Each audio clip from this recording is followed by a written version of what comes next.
जय हिंद, नमस्कार। यूपीपीसीएस के सभी दोस्तों को कम टू स्टडी में आप सबका एक बार फिर से स्वागत है। आप सबको पता होगा कि उत्तर प्रदेश लोक सेवा आयोग द्वारा मेंस से ऑप्शनल सब्जेक्ट को हटा दिया गया और यूपी के 2 पेपर जोड़े गए हैं। उसी सब को ध्यान में रखते हुए आशा की जा रही है, बड़े बड़े लोग आशा कर रहे हैं कि प्री के एग्ज़ाम में भी उत्तर प्रदेश विशेष का बहुत महत्व बढ़ता जाएगा, इस बार बढ़ेगा और प्रश्न ज़्यादा पूछे जाने की संभावना है।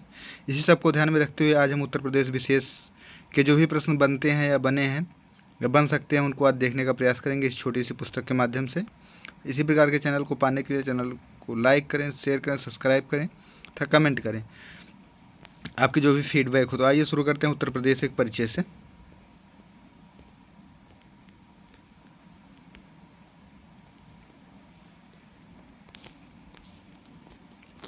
उत्तर प्रदेश का एक परिचय। भारत के उत्तर में स्थित एक राज्य है। उत्तर प्रदेश का गठन 24 जनवरी 1950 को हुआ। उत्तर प्रदेश का गठन 24 जनवरी 1950 को हुआ।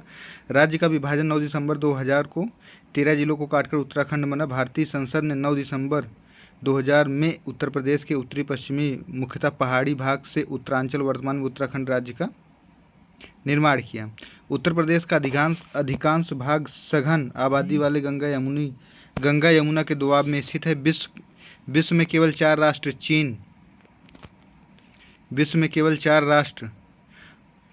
चीन स्वयं, भारत, संयुक्त राज्य अमेरिका और इंडोनेशिया की जनसंख्या उत्तर प्रदेश की जनसंख्या से अधिक है। क्षेत्रफल की दृष्टि से 2,40,928 वर्ग किलोमीटर भारत के कुल क्षेत्रफल का 7.33% है।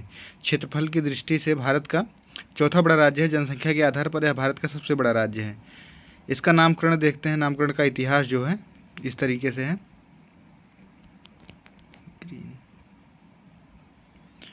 1936 में इसका नाम उत्तर पश्चिम प्रांत था। उत्तर पश्चिम आगरा, अवध एवं अवध प्रांत 1877 में। संयुक्त प्रांत आगरा एवं अवध प्रांत 1902 में।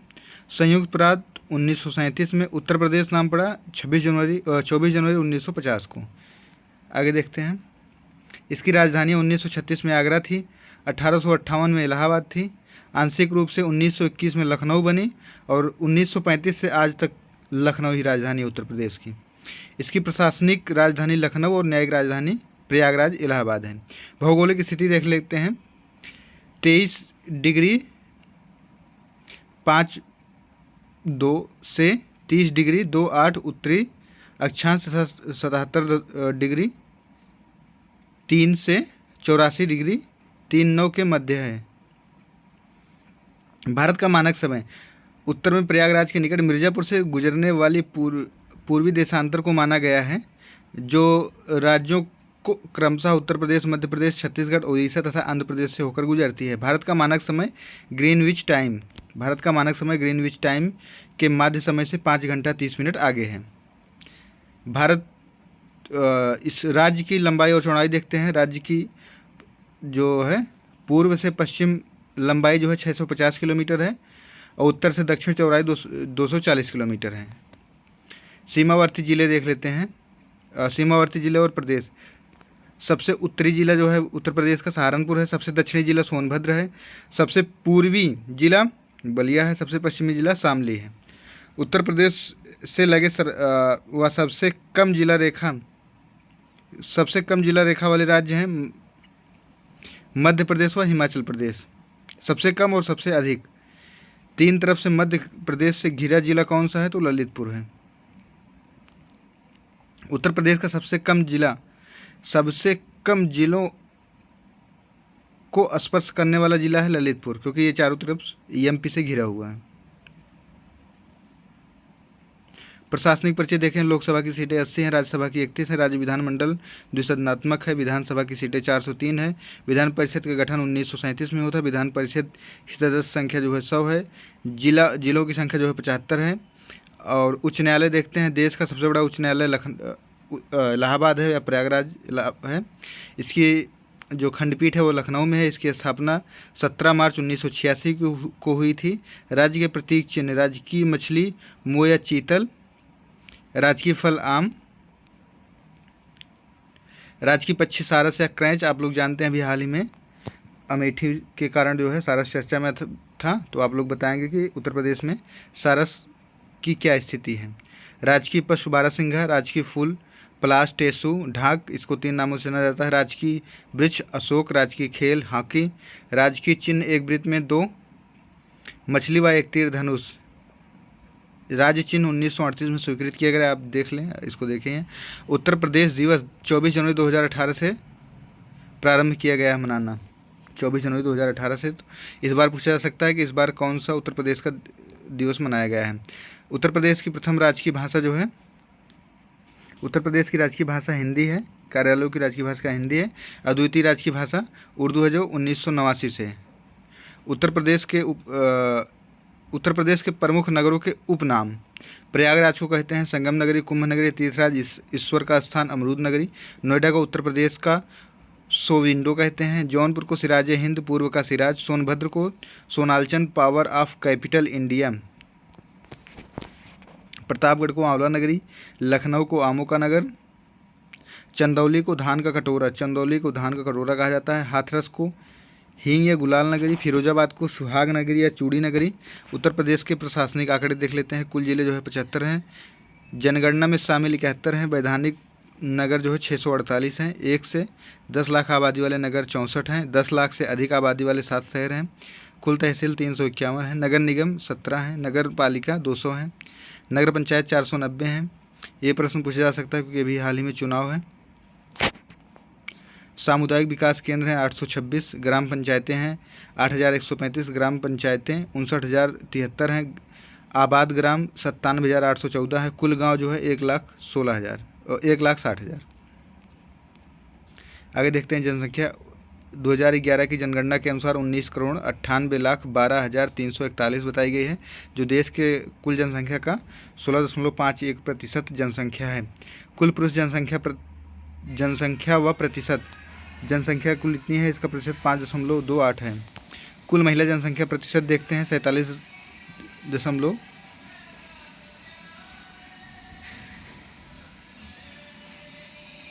0 से 6 वर्ग आयु वर्ग की कुल जनसंख्या का प्रतिशत देखते हैं 15.41% है। कुल ग्रामीण जनसंख्या व प्रतिशत देखते हैं 77.70% है। कुल शहरी जनसंख्या का प्रतिशत देखते हैं 22.30% है। देश की कुल नगरीय और शहरी जनसंख्या में उत्तर प्रदेश का शहरी जनसंख्या का प्रतिशत है 11.79%। महाराष्ट्र के बाद दूसरा स्थान है इसका। 2001 से 2011 के दौरान औसत 10 की वृद्धि दर थी 20.22%। 2001 से 2011 के दौरान औसत 10 की वृद्धि दर में गिरावट हुई 5.63%। सर्वाधिक वृद्धि वाला दशक 1981 से 1991। ये यूपीएससी और पीसीएस में बहुत बार पूछा गया प्रश्न है। सर्वाधिक वृद्धि वाला दशक कौन सा था, तो 1981 से 1991। सर्वाधिक कम वृद्धि वाला दशक था तो 1991 से 1961 तक। 2001 से 2011 के दौरान पुरुषों की जनसंख्या में वृद्धि हुई 19.31% की दर से। 2001 से 2011 के दौरान महिलाओं की जनसंख्या में वृद्धि हुई 21.23%। आप देख लें, महिलाओं का प्रतिशत ज़्यादा है। 2001 से 2011 के दौरान महिलाओं का वृद्धि दर पुरुषों की वृद्धि दर से 1.92% अधिक रहा। देश के सभी राज्यों के मध्य दशकीय वृद्धि दर के मामले में उत्तर प्रदेश का 14वां स्थान है। उत्तर प्रदेश का औसत घनत्व 829 व्यक्ति पर वर्ग किलोमीटर है। 2001 से 2011 के मध्य उत्तर प्रदेश के औसत जनसंख्या घनत्व में वृद्धि हुई 139 की जनसंख्या घनत्व के मामले में देश के सभी राज्यों व संघ शासित प्रदेशों में उत्तर प्रदेश का 9वां स्थान है। केवल राज्यों में अगर देखा जाए तो चौथा स्थान है। उत्तर प्रदेश का औसत लिंगानुपात 912 है। अनुसूचित जनजातियों में लिंगानुपात 907 है। अनुसूचित जनजातियों में लिंगानुपात 951 है। लिंगानुपात में सर्वाधिक वृद्धि हुई है 1991 से 2001 के बीच। 2001 से 2011 के मध्य वयस्क लिंगानुपात में वृद्धि हुई है 14 की। उत्तर प्रदेश का औसत साक्षरता दर है 67.07%, 29वां राज्य है। अगर भारत की दृष्टि से देखें 2001 से 2011 के मध्य उत्तर प्रदेश की औसत साक्षरता दर में वृद्धि हुई है 11.34% की। पुरुष साक्षरता दर 77.30%, महिला साक्षरता दर 57.20%। आगे देखते हैं उत्तर प्रदेश की जनसंख्या का तुलनात्मक अध्ययन। जनसंख्या की दृष्टि से 3 सबसे बड़े नगर निगम क्षेत्र जो हैं, पहला है लखनऊ, दूसरा है कानपुर, तीसरा है गाजियाबाद। इसकी जनसंख्या आप लोग देख लीजिए। जिलावार जनसंख्या घनत्व देखते हैं, सबसे पहले पे है इलाहाबाद, सर्वाधिक है इलाहाबाद की, न्यूनतम है महोबा की, उसके बाद मुरादाबाद, चित्रकूट, गाजियाबाद, हमीरपुर, आजमगढ़, श्रावस्ती, लखनऊ, ललितपुर। लिंग पर आधारित जनसंख्या वाले 5 जिले, सर्वाधिक पुरुष और सर्वाधिक महिला। सर्वाधिक पुरुष में देखें इलाहाबाद है, सर्वाधिक महिला में भी इलाहाबाद है। सर्वाधिक पुरुष में दूसरे नंबर पे मुरादाबाद है, इधर आजमगढ़ है, तीसरे नंबर पे गाजियाबाद है, इधर जौनपुर है। जौनपुर में सर्वाधिक लिंगानुपात अभी हाल ही में चर्चा में आया था, इसको आप लोग कमेंट करेंगे। कानपुर नगर है, इधर मुरादाबाद है, इधर लखनऊ है, इधर लखनऊ है। सर्वाधिक पुरुष और सर्वाधिक महिला दोनों में। 0 से 6 वर्ग में सर्वाधिक जनसंख्या वाले 5 जिले ये देख लेते हैं। पहला है इलाहाबाद, दूसरा है मुरादाबाद, तीसरा है सीतापुर, चौथा है आजमगढ़, पाँचवा है बरेली। आगे देखते हैं 10 की वृद्धि दर वाले जिले 20.22%। शीर्ष 3 जिले जीबी नगर, गाजियाबाद, श्रावस्ती हैं। अंतिम 3 जिले हैं कानपुर नगर, हमीरपुर, बागपत। सर्वाधिक जनसंख्या घनत्व देखते हैं 829 में जो 3 जिले हैं आते हैं गाजियाबाद, वाराणसी, लखनऊ। अंतिम में आते हैं ललितपुर, सोनभद्र, हमीरपुर। साक्षरता दर देखते हैं, सर्वाधिक साक्षरता दर में क्या है, गौतम बुद्ध नगर है पहले पे, दूसरे पे कानपुर, तीसरे पे औरैया। न्यूनतम साक्षरता दर में देखते हैं श्रावस्ती, बहराइच, बलरामपुर। श्रावस्ती आप देखेंगे सभी में न्यूनतम पे रहेगा, पुरुष महिला टोटल सब पे यही रहेगा। लिंगानुपात देखते हैं, शीर्ष लिंगानुपात वाले जिले हैं जौनपुर है, आजमगढ़ है, उसके बाद देवरिया है, न्यूनतम वाले हैं। न्यूनतम लिंगानुपात वाले जिले हैं देखते हैं, अंतिम जिले गौतम बुद्ध नगर, बागपत, हमीरपुर, कानपुर नगर। आगे देखते हैं नगरीय जनसंख्या के 3 जो जिले हैं, शीर्ष में गाजियाबाद है, लखनऊ है, कानपुर नगर है। अंतिम देखते हैं श्रावस्ती, चित्रकूट, कौशाम्बी। नगरीय जनसंख्या 22.30%। शीर्ष जिले हैं गाजियाबाद, लखनऊ, कानपुर। न्यूनतम में देखते हैं श्रावस्ती है, कुशीनगर है, महाराजगंज है। आगे देखते हैं, ये देख लिए हैं। ग्रामीण जनसंख्या देखते हैं किस जिले में है सर्वाधिक, इलाहाबाद, आजमगढ़, जौनपुर। अंतिम देखते हैं 3 जिले, गौतम बुद्ध नगर, महोबा, हमीरपुर। महिला साक्षरता दर में जो शीर्ष जिले हैं कानपुर नगर, लखनऊ, गौतम बुद्ध नगर। न्यूनतम में श्रावस्ती, बलरामपुर, बहराइच। इसको दोहरा हो गया इसका। अनुसूचित जनजाति जनसंख्या शीर्ष जिले हैं सीतापुर, इलाहाबाद, हरदोई। अंतिम 3 जिले हैं बागपत, श्रावस्ती, जीबी नगर।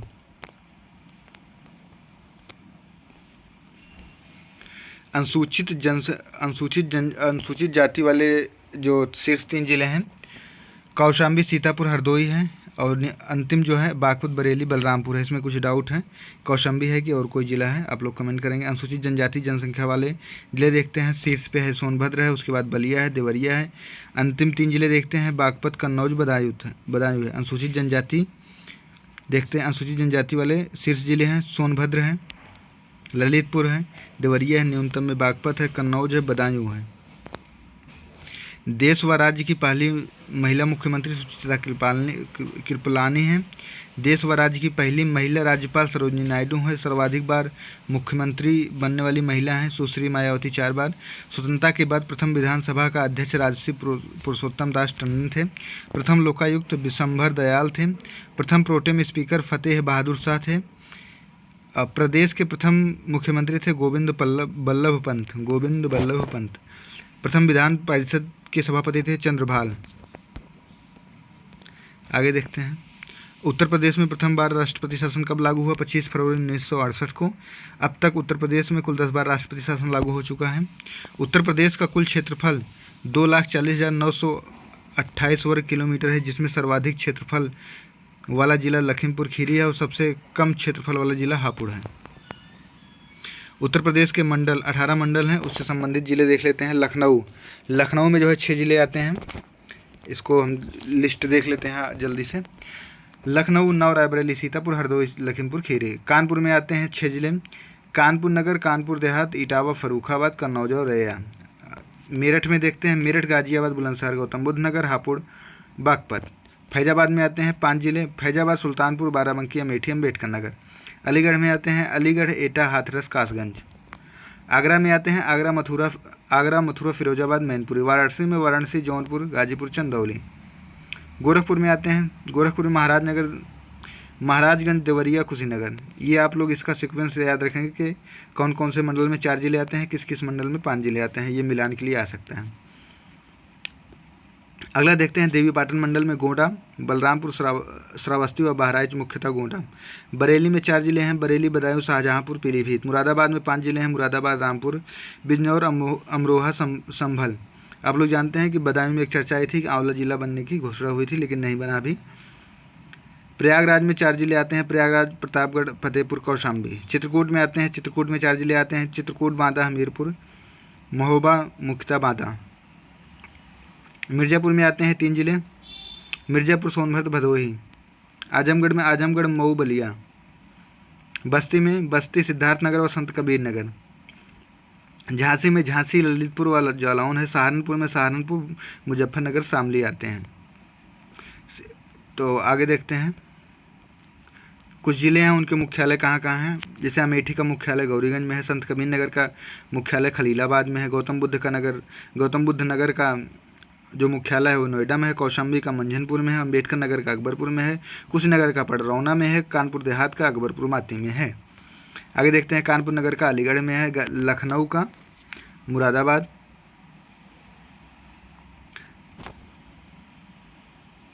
नहीं ये नहीं, ऊपर है। सिद्धार्थनगर का नौगढ़ है, सोनभद्र का रॉबर्ट्सगंज है, जलौन का उरई है, फर्रुखाबाद का फतेहगढ़ है, संभल का पवासा है। नगर निगम वाले ज़िले देखते हैं कौन कौन से हैं। पहला कानपुर है, दूसरा लखनऊ, तीसरा गाजियाबाद, आगरा, वाराणसी, मेरठ, प्रयागराज, बरेली, अलीगढ़, मुरादाबाद, सहारनपुर, गोरखपुर, फिरोजाबाद, मथुरा, अयोध्या, झांसी, शाहजहांपुर। कुल मिला के 17 हैं। नदी तंत्र, झीलें व सिंचाई, भूगर्भ जल। गंगा सबसे प्रदूषित होती है कन्नौज से वाराणसी तक। गंगा में सर्वाधिक बीओडी मिलता है कानपुर से प्रयागराज तक। शेरपुरा, बलिया, गाजीपुर, सैदपुर, गाजीपुर, वाराणसी, मिर्ज़ापुर, सिरसा, प्रयागराज, श्रृंगेश्वर, प्रयागराज, कालांकर, प्रतापगढ़, डलमऊ, रायबरेली, बक्सर, उन्नाव, कानपुर बिल्लौर, कानपुर फतेहगढ़, फर्रुखाबाद, कचला घाट, बदायूं, गढ़मुक्तेश्वर, हापुड़ आदि 26 नगर आते हैं। किस नदी के तट पर स्थित है? गंगा नदी के तट पर स्थित है। उत्तर प्रदेश में गंगा की लंबाई 1450 किलोमीटर है। राज्य का सर्वाधिक क्षेत्र कवर करता है 133 किलोमीटर। गंगा तट वाला जिला जो है बदायूं है, जो सर्वाधिक दूरी को कवर करता है। यमुना कितने जिले से होकर गुजरती है? तो उत्तर प्रदेश के 19 जिलों से होकर गुजरती है। नदी के तट पर स्थित प्रमुख नगर जौनपुर, सुल्तानपुर, लखनऊ, गोमती नदी के तट पर स्थित है।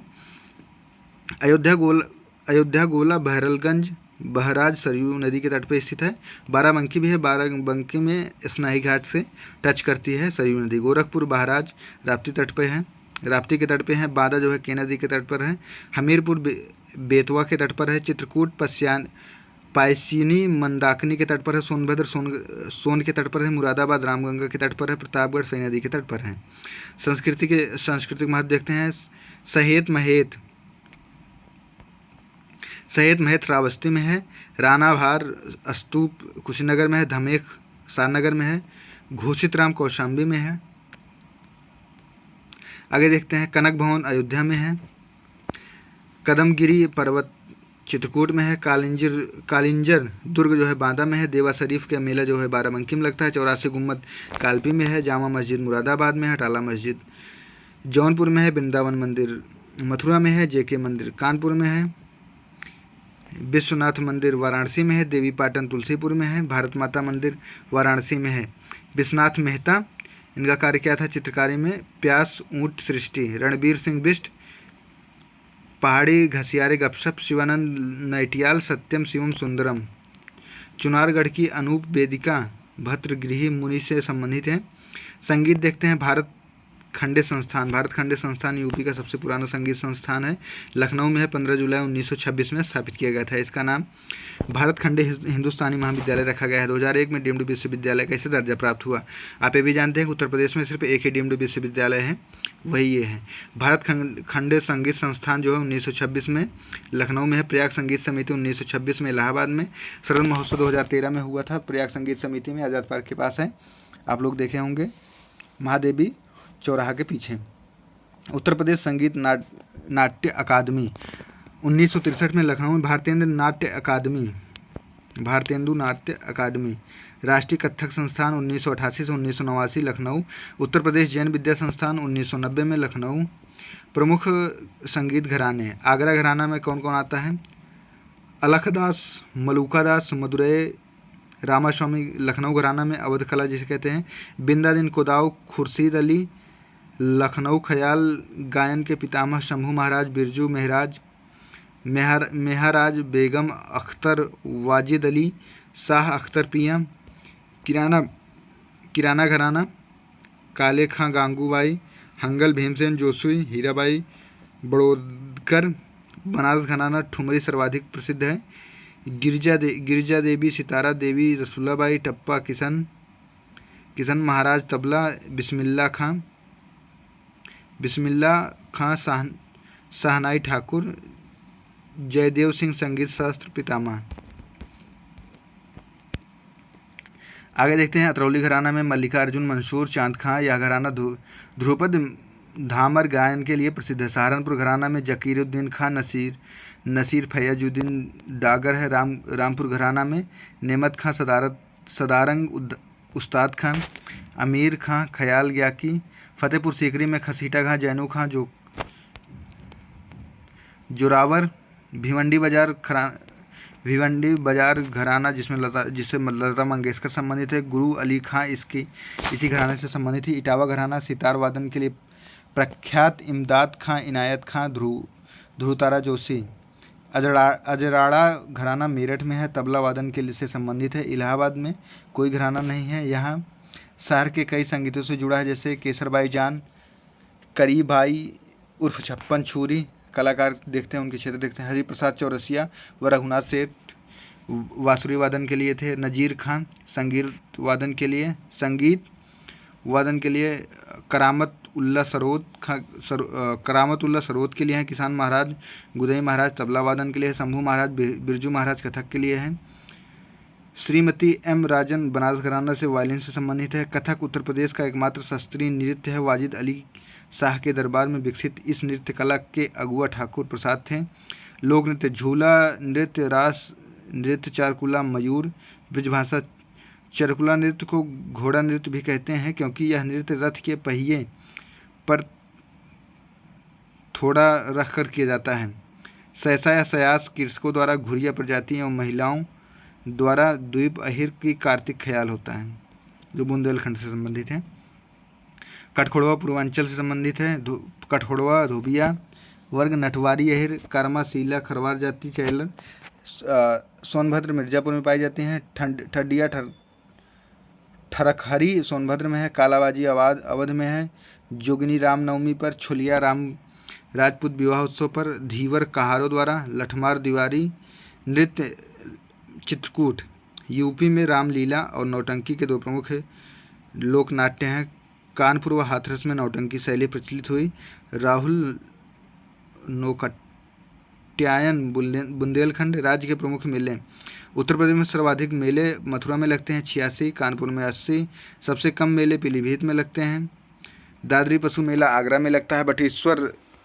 बाटेश्वर पशु मेला ऊँट से संबंधित है, जो आगरा में लगता है। नौचंदी मेला मेरठ में लगता है। गढ़मुक्तेश्वर मेला हापुड़ में लगता है। हरिदास जयंती मथुरा फतेहपुर सीकरी। देवा शरीफ का मेला बाराबंकी में लगता है। बाराबंकी अफीम की खेती के लिए नंबर 1 पे आता है गाजीपुर के बाद। मुंडिया मेला वृंदावन मथुरा। सैयद का सलार बहराइच मेला। देवी पाटन मेला बलरामपुर में। फाल्गुन मेला रामपुर में। कलिंजर मेला बांदा में। कैलाश मेला आगरा में। नटकरैया मेला वाराणसी में। शाकंभरी देवी सहारनपुर में मेला। सोरो मेला कासगंज एटा में। परिक्रमा मेला नवमिश्र राय सीतापुर। 9वीं शरणालय सीतापुर में है। गोला गोरखानाथ खीरी मेला है। गोविंद साहब अम्बेडकर मेला अम्बेडकर नगर में गोविंद साहब मेला अम्बेडकर नगर में लगता है। वार्षिक उत्सव में देखते हैं सुलहकुल महोत्सव आगरा में, राम बारात उत्सव आगरा में, कपिल उत्सव फर्रुखाबाद में, सरधना महोत्सव मेरठ में, लठमार होली जो है बरसाना में होती है, गंगा महोत्सव काशी में, कजली महोत्सव महोबा में, कजरी और कजली, कबीर महोत्सव मगहर में, संत कबीर नगर, ताज महोत्सव आगरा फरवरी माह में। लोकगीत में देखते हैं आला हरदौला पावरा इसुरी फाग बुंदेलखंड से संबंधित, पूर्वांचल वाराणसी मिर्जापुर, बहत बरील रुहेलखंड, लावड़ी चैती, राष्ट्रीय होली ब्रजभूमि ढोल आगरा सोहर अवध नवाब अवध पूर्वांचल के क्षेत्रों में बच्चों के जन्म पर गाई जाती है। रागनी पश्चिमी क्षेत्र में।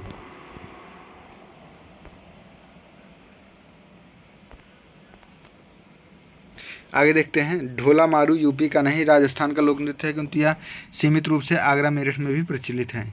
फिल्म और पर्यटन देखते हैं।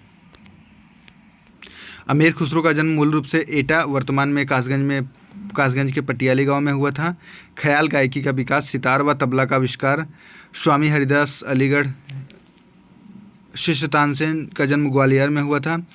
शिशु बैजू बावरा का जन्म गुजरात में हुआ था। स्वामी हरिदास तानसेन बैजूवारा ध्रुपद गायन को समृद्ध किया। 15वीं शताब्दी में ग्वालियर के राजा मान सिंह तोमर ने इसकी रचना की। निजामुद्दीन औलिया का जन्म बदायूं में हुआ था। जियाउद्दीन बरली का जन्म बुलंदशहर में हुआ था। टोडरमल का जन्म सीतापुर में हुआ था। फौजी अबुल फजल का जन्म आगरा में हुआ था। बीरबल कल्पी जालौन में। लक्ष्मीबाई का जन्म वाराणसी में हुआ था। इनकी शादी तथा कर्मभूमि झांसी थी। तत्या टोपे, रामचंद्र पंडूरुंग बिठूर कानपुर।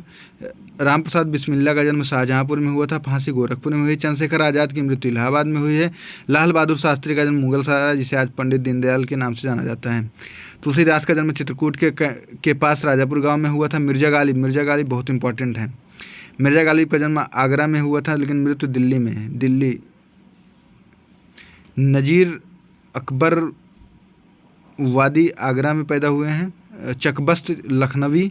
फिराक गोरखपुर से हैं, जो एयू के टॉपर भी रहे हैं। इलाहाबाद यूनिवर्सिटी के टॉपर ने, जिस समय ये टॉपर थे तो इलाहाबाद यूनिवर्सिटी के जो वीसी के सुपुत्र थे उनको टॉप करवाने के लिए परीक्षा में कम प्रश्न अटेम्प्ट किए थे। कैफी आजमगढ़ के थे। रामचंद्र शुक्ल बस्ती के थे। मजरूह सुल्तानपुरी का पूरा नाम यूपीपीसीएस में पूछा गया है, तो मजरूह सुल्तानपुर के थे बेसिकली।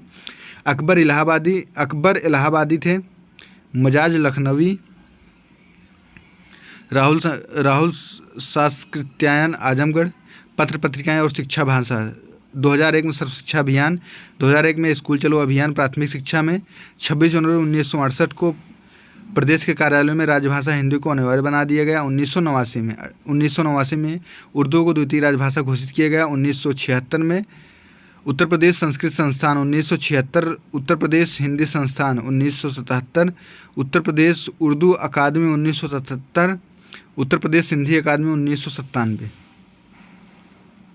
1927 में हिंदुस्तान अकादमी इलाहाबाद में है जो। 1994 में उत्तर प्रदेश भाषा संस्थान। 1995 में मिड डे मील की शुरुआत की गई। 2004 में कस्तूरबा गांधी बालिका योजना की शुरुआत की गई।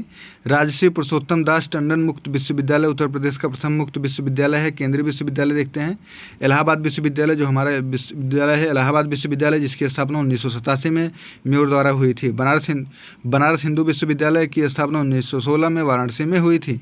अलीगढ़ मुस्लिम विश्वविद्यालय की स्थापना 1921 में हुई थी। डॉक्टर भीमराव अम्बेडकर विश्वविद्यालय लखनऊ 1989 में हुई थी। राजीव गांधी नेशनल एवियन विश्वविद्यालय की स्थापना रायबरेली में हुई थी। रानी लक्ष्मीबाई केंद्रीय विश्वविद्यालय, केंद्रीय तिब्बत अध्ययन विश्वविद्यालय सारनाथ वाराणसी में है। उत्तर प्रदेश का प्रथम विकलांग विश्वविद्यालय चित्रकूट में है। जगदेव राम भद्राचार्य विकलांग विश्वविद्यालय doctor Ambedkar institute of technology for handicap Kanpur में है। आगे देखते हैं कन्हैयालाल मणिकलाल केंद्रीय हिंदी संस्थान आगरा में है। अंबेडकर के नाम से 2 विश्वविद्यालय यूपी में है, आगरा मेडिकल, लखनऊ मेडिकल। कल्प योजना संबंधित है प्राथमिक विद्यालय से। अलंकार योजना आप सुने होंगे, पीएम श्री योजना, ये सब उसी से संबंधित है, लगभग आसपास हैं। कल्याण पत्रिका का संपादन गीता प्रेस गोरखपुर द्वारा होता है। उत्तर प्रदेश उर्दू प्रशिक्षण संस्थान केंद्र हैं। उत्तर प्रदेश में कृषि विश्वविद्यालय की संख्या 5 हो गई है। Narendra Dev university of agriculture and technology Faizabad राज्य में है। Vallabh Bhai Patel university of agriculture and technology Meerut राज्य में। Chandrashekhar Azad university of agriculture and technology Kanpur में, उत्तर प्रदेश राज्य में। Sam Higginbottom university of agriculture and technology Allahabad. Rani Lakshmibai का केंद्रीय विश्वविद्यालय झांसी अंतिम एकमात्र केंद्रीय।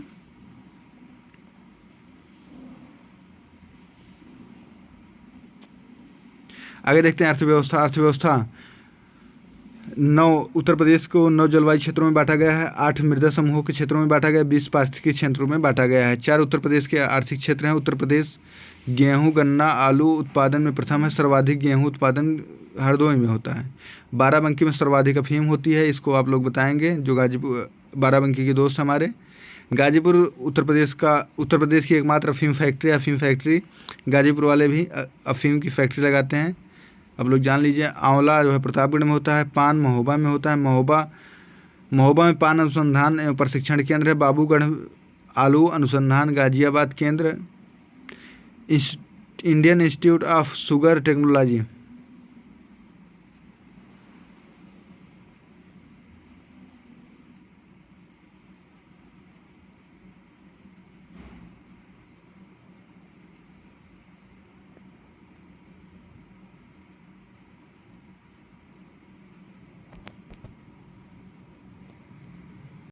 आगे देखते हैं,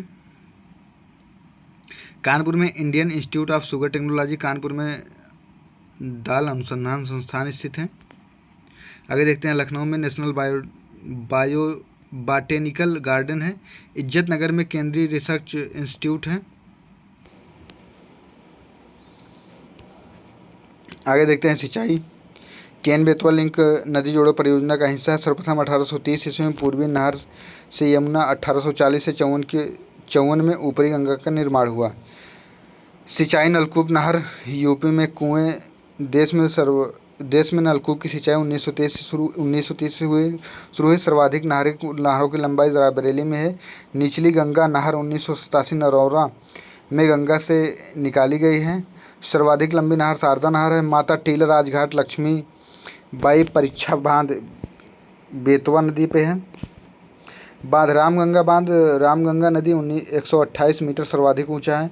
मैदहाबाद, बिरमापुर, हमीरपुर, अर्जुन नदी हमीरपुर है। बाणसागर बांध सोन नदी। भूतत्व एवं कर्म निदेशालय 1855 उत्तर प्रदेश खनिज विकास निगम। पहली नीति 29 दिसंबर 1998 12 जिलों को खनिज बहुल्य क्षेत्र घोषित किया गया।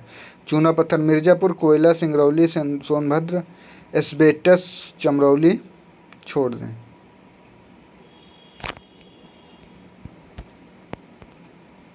आगे जो देखते हैं वो कुछ इम्पोर्टेंट नहीं था। उसके बाद हम आ जाते हैं पार्क, सिटी और स्थल। लेदर टेक्नोलॉजी पार्क की स्थापना उन्नाव में की जा रही है और लेदर पार्क की स्थापना कानपुर में। Knowledge park greater Noida. Science park Sandila. Leather park Agra में भी है। ट्रेनिका सिटी गाजियाबाद व कानपुर में है। निकड़ा सिटी कानपुर उन्नाव के मध्य है। Toy city greater Noida. Cyber city भी इसी को आप लोग जानते होंगे कहा जाता है शायद। जैव प्रौद्योगिकी पार्क लखनऊ में है। Science city. Eco knowledge park Khusrobagh. Agro processing zone Saharanpur में है। एपेरल पार्क गाजियाबाद व कानपुर में है। विशेष आर्थिक क्षेत्र Moradabad Kanpur Noida greater Noida. Cyber city Kanpur में है। कानपुर में जो है तीसरा साइबर थाना खोला गया है। वन्य जीव संरक्षण देखते हैं। 1936 में एशिया के सबसे पहले राष्ट्रीय उद्यान हैली राष्ट्रीय उद्यान, जिम कॉर्बेट राष्ट्रीय उद्यान की स्थापना नैनीताल संयुक्त प्रांत में की गई थी। हैली जानते हैं, हैली एक अंग्रेज गवर्नर हुआ करते थे, या उस क्षेत्र के जो होते हैं स्पेशल हुआ करते थे। उन्होंने अपने नाम से इस राष्ट्रीय उद्यान का नाम रखा था हैली। बाद में इसका दुधवा हो गया।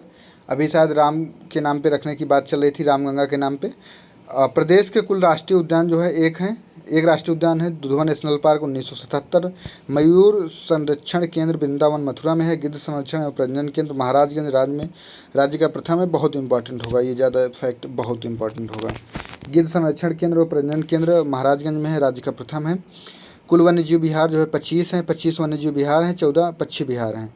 3 बाघ अभयारण्य हैं। पहला है दुधवा खीरी बहराइच 1937, आजमगढ़ बिजनौर 2012, पीलीभीत बहराइच जून 2014। आगे देखते हैं,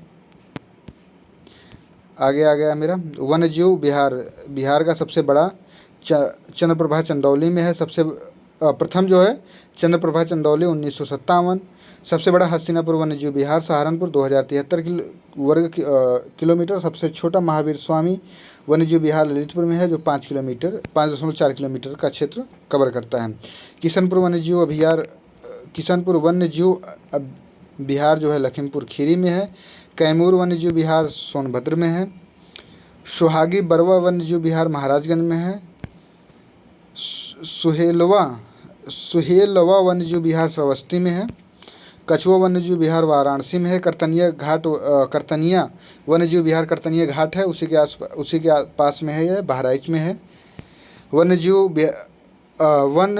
पक्षी विहार प्रथम जो है नवाबगंज उन्नाव में है, 1984 में है। सबसे बड़ा लाख बहोसी पक्षी विहार कन्नौज में 80 किलोमीटर। सबसे छोटा पटना पक्षी विहार एटा जिले में है, 1 किलोमीटर के क्षेत्र में। अन्य पक्षी विहार समस्तपुर रायबरेली में है, रामसर साइड भी है, संडी हरदोई में है, बखीरा संत कबीर नगर में है, ओखला गाजियाबाद जीबी नगर में है, शमान मैनपुरी में है, शुहरताल बलिया में है, पार्वती अरंगा गोडा में है, सूर सरोवर आगरा में है, भीमराव अम्बेडकर बेती कुंडा प्रतापगढ़ में है, लोकनायक पक्षी विहार बलिया में है, बब्बर शेर सफारी जो है इटावा में है। ऑपरेशन ग्रीन योजना 1 जुलाई 2001 को शुरू की गई थी। आगे देखते हैं प्रमुख चिड़ियाघर। नवाब वाजिद अली शाह जूलॉजिकल पार्क लखनऊ में है। कानपुर प्राणी उद्यान आप लोग नाम से ही स्पष्ट हो जाएंगे कि कानपुर में ही होगा। शहीद अशफाक उल्ला खां प्राणी उद्यान जो है गोरखपुर में है। शहीद अशफाक उल्ला खां। गंगा डॉल्फिन को राष्ट्रीय जल घोषित किया गया, ये कब किया गया आप लोग इसको कमेंट करेंगे। यूपीएससी के लिए भी क्वेश्चन रहेगा और यूपीपीसीएस में तो क्वेश्चन है ही है। उत्तर प्रदेश की वन स्थिति की जो रिपोर्ट है देखते हैं, जो 2021 के अनुसार 17वीं रिपोर्ट है। 9.23% कुल वनावरण। वृक्षावरण देखते हैं, वनावरण 4.1% क्षेत्र पे है, वृक्षावरण 3.08% पे है। ISFR रिपोर्ट 2019 की तुलना में उत्तर प्रदेश में 2021 में वन क्षेत्र में वृद्धि हुई 12.24% वर्ग किलोमीटर की। वनावरण के जिले देखते हैं, न्यूनतम और सर्वाधिक में पहला आता है सोनभद्र, दूसरा आता है लखीमपुर खीरी, तीसरा आता है मिर्ज़ापुर। न्यूनतम में संत कबीर नगर पहले पे है, मऊ दूसरे पे है, तीसरे पे मैनपुरी है। आगे देखते हैं वनावरण वर्गीकरण। अति सघन 1.9%, मध्यम सघन 1.7%, खुले वन 3.37%, झाड़ी 0.24%। वनावरण वाले जिले देखते हैं, सर्वाधिक वनावरण जो है सोनभद्र में है, उसके बाद चंदौली चित्रकूट में है, संत रविदास नगर में, न्यूनतम है मैनपुरी देवरिया में है। सर्वाधिक वनावरण वाले जिले वृद्धि दर वाले कमी वाले जिले देखते हैं, जिसमें वृद्धि हो रही है सहारनपुर है, चित्रकूट, प्रयागराज। कमी वाले सोनभद्र, मिर्ज़ापुर, चंदौली हैं। आगे देखते हैं, हम अगला देखते हैं अनुसूचित जनजातियाँ। सर्वाधिक जनसंख्या जो है गोंड जनजाति की है। न्यूनतम जनसंख्या बनरावत की है। वर्तमान में कुल जनसंख्या जो अनुसूचित जनजातियों की जनसंख्या है 12 है, जिसमें से 2 थारू और बुक्सा पूर्व में जनजाति तथा 2003 में 10 अन्य जनजातियाँ गोंड, खरवार, सहरिया,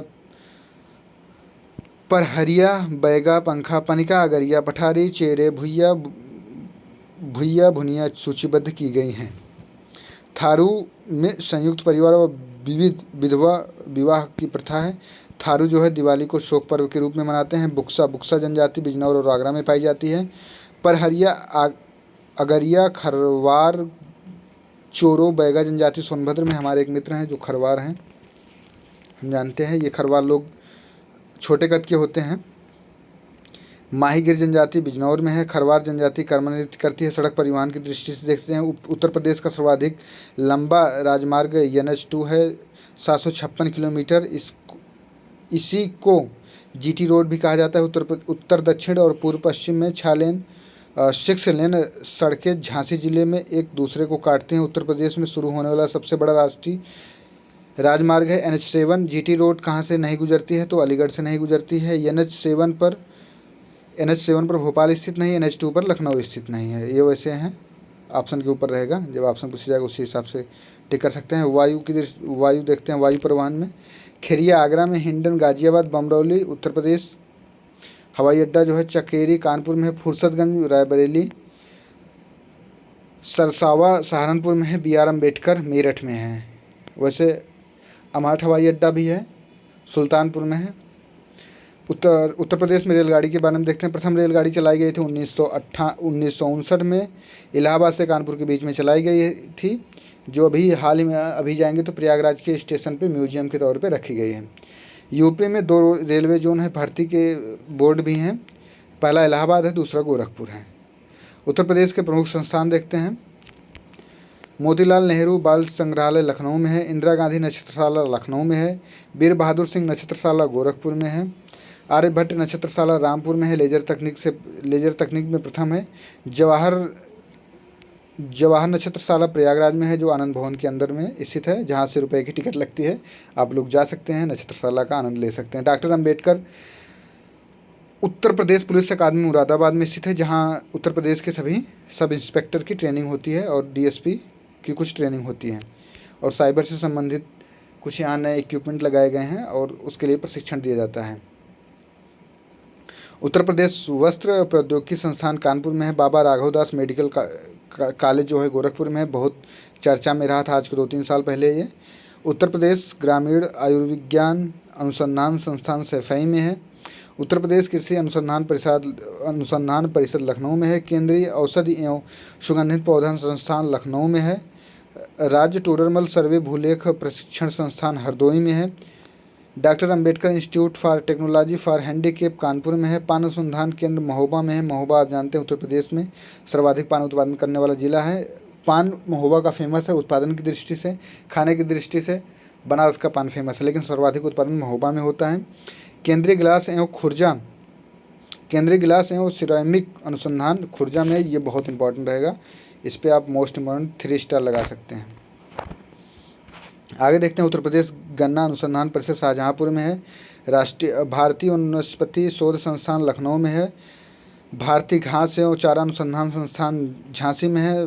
भारतीय शाक भाजी या सब्जी मान सकते हैं, सब्जी अनुसंधान संस्थान वाराणसी में है। पहली किसान रेल जो बनारस से चलाई गई थी गुजरात के बंदरगाह तक, तो उसमें जो है यहाँ से सब्जियों को ले जाया जा रहा था विदेशों में भेजने के लिए।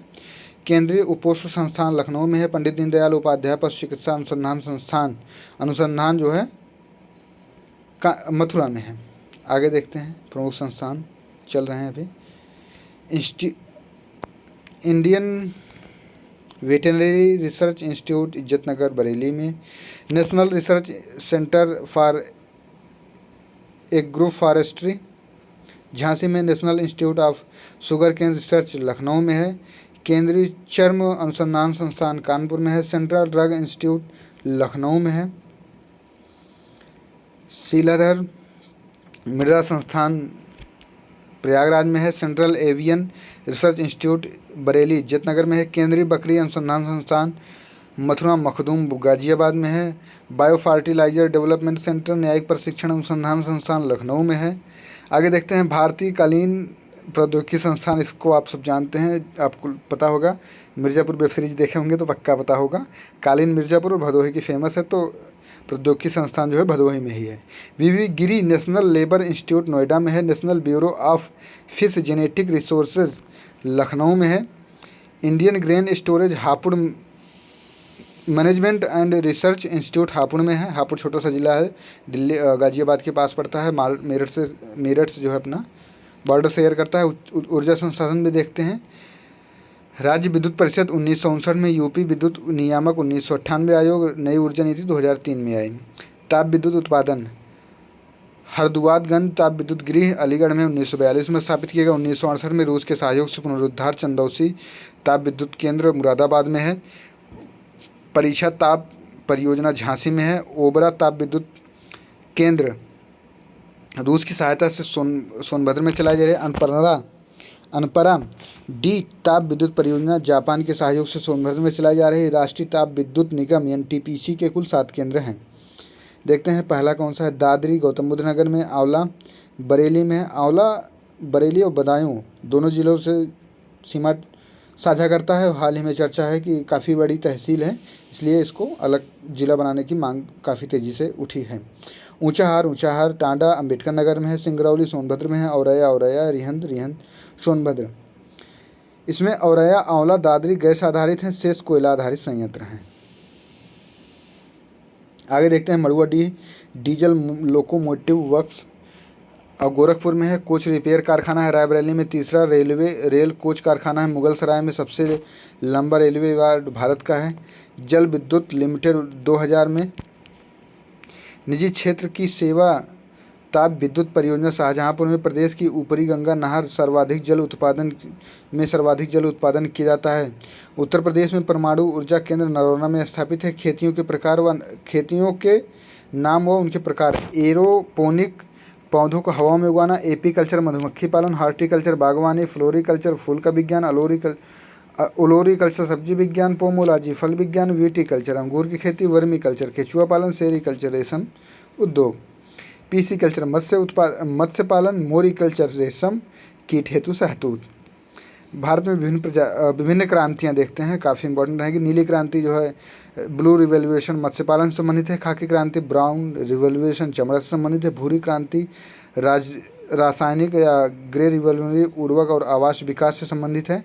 हरित क्रांति ग्रीन खाद्यान्न उत्पादन से संबंधित है। गुलाबी क्रांति देखें, ये बहुत कन्फ्यूजिंग प्रश्न रहता है कि गुलाबी क्रांति को प्याज लगाएं कि झींगा लगाएं, तो प्याज झींगा और औषधियों से संबंधित है। श्वेत क्रांति दुग्ध से संबंधित है। रजत क्रांति अंडा और कुटकुट से संबंधित है।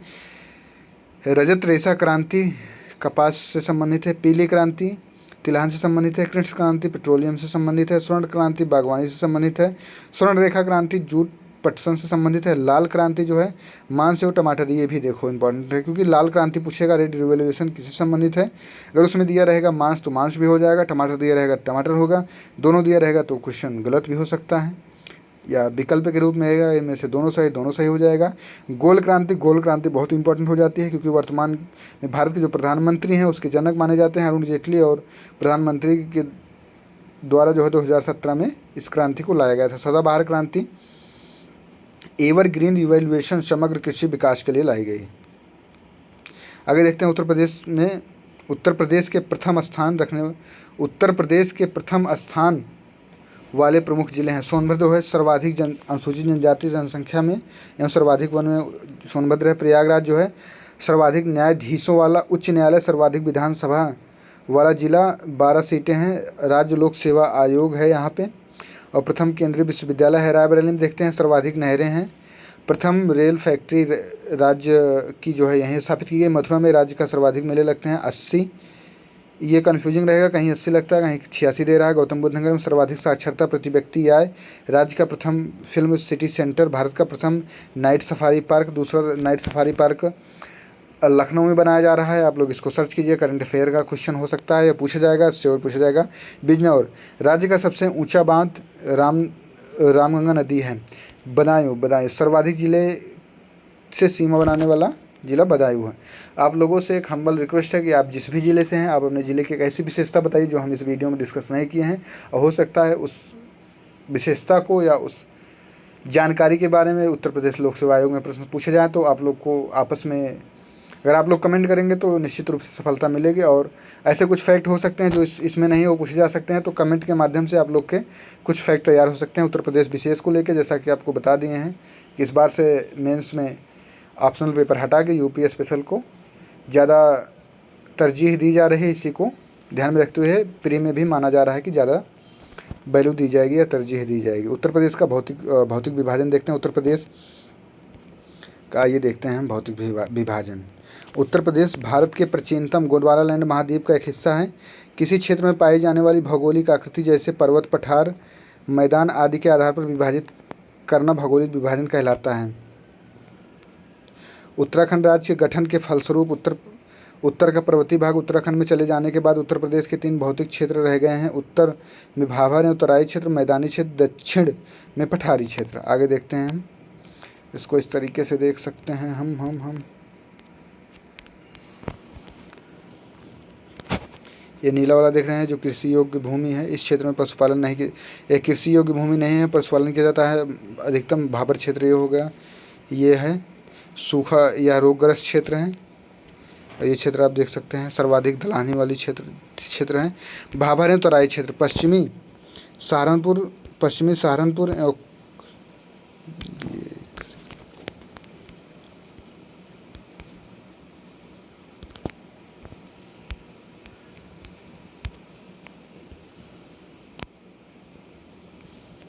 भाभर क्षेत्र, इसका निर्माण कंकड़, पत्थर और चट्टानों से हुआ है। इसका विस्तार जो है बिजनौर, सहारनपुर, पीलीभीत, शाहजहांपुर, लखीमपुर खीरी जिलों में है। यहाँ आकर नदियाँ विलुप्त हो जाती हैं। जहाँ जल चट्टानों के मध्य प्रवाहित होता है या नदियाँ आगे जाकर वापस धरती पर प्रकट हो जाती हैं। यह क्षेत्र कम उपजाऊ होता है, मृदा कृषि के लिए अनुपयुक्त होती हैं। आगे देखते हैं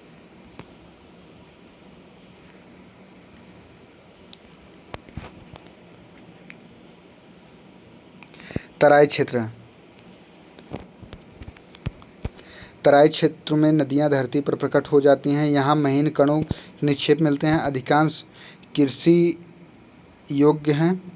भूमि कृषि योग्य हैं। इस क्षेत्र में गन्ना एवं धान की खेती की जाती है। अनेक जगहों पर जूट की भी अच्छी खेती होती है। दक्षिण पठारी क्षेत्र में इस पठारी क्षेत्र में सामान्य ऊंचाई 300 मीटर के आसपास है। मिर्जापुर, सोनभद्र जिले कुछ स्थानों पर कैमूर और सोनकर की पहाड़ियाँ लगभग 600 मीटर तक ऊंची हैं। दो दक्षिण भाग के सबसे ऊंची पहाड़ी है। यह क्षेत्र ललितपुर, झांसी, जलौन, हमीरपुर, महोबा, बांदा, चित्रकूट, इलाहाबाद जिले के गंगा, दक्षिण भाग के वाराणसी जिले के चकिया तहसील तक फैला है। इसका पठारी क्षेत्र जो है चंबल, केन, बेतवा, सोन, टोंस नदी के घाटियों का निर्माण किया है।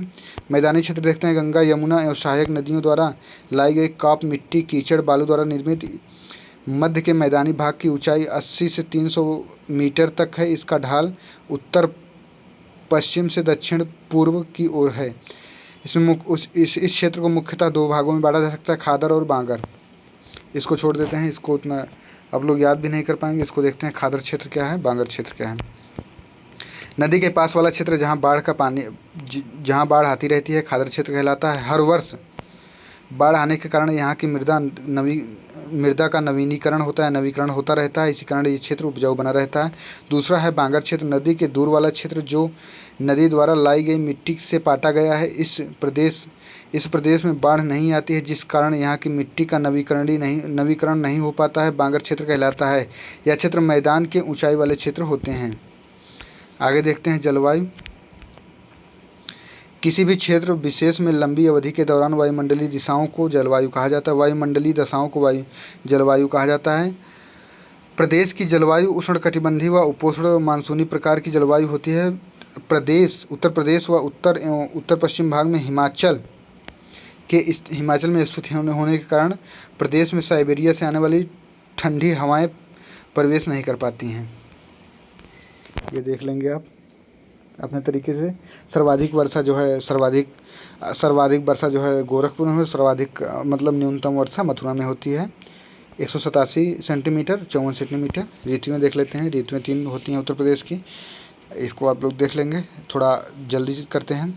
शीत ऋतु नवंबर से फरवरी तक रहती है उत्तर प्रदेश में। अतः जनवरी का महीना सर्वाधिक ठंडा होता है। ये पूछा जा सकता है कि उत्तर प्रदेश में सर्वाधिक ठंडा महीना कौन सा होता है। उत्तर प्रदेश के दक्षिणी पठारी भाग में शीत ऋतु का औसत अधिकतम एवं न्यूनतम तापमान 28.3 डिग्री सेल्सियस से 13.3 डिग्री सेल्सियस रहता है।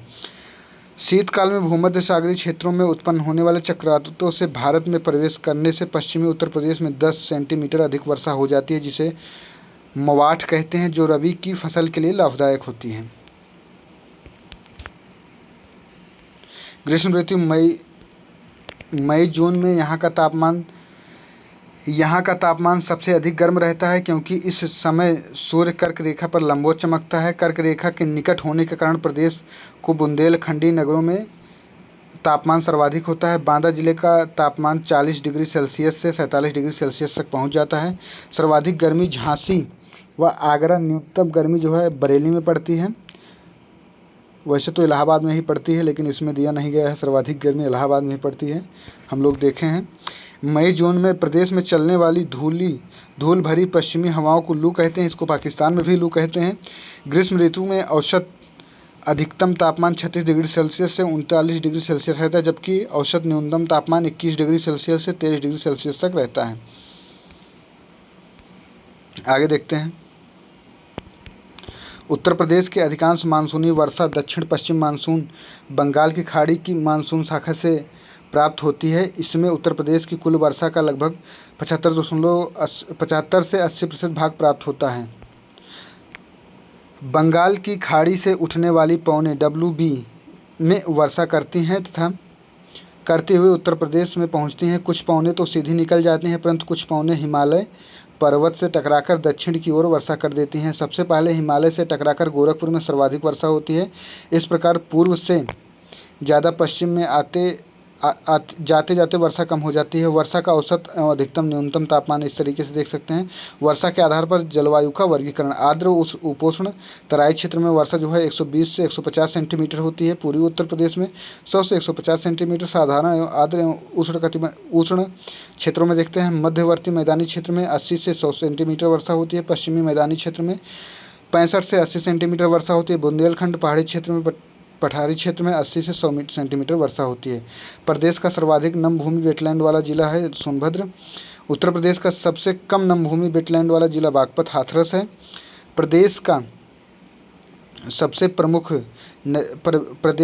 की सबसे प्रमुख नदियां गंगा एवं यमुना हैं। हिमालय से आने वाली नदियां सदा नीरा होती हैं, जबकि दक्षिण पठार से निकलने वाली नदियां ग्रीष्म ऋतु में अक्सर सूख जाती हैं।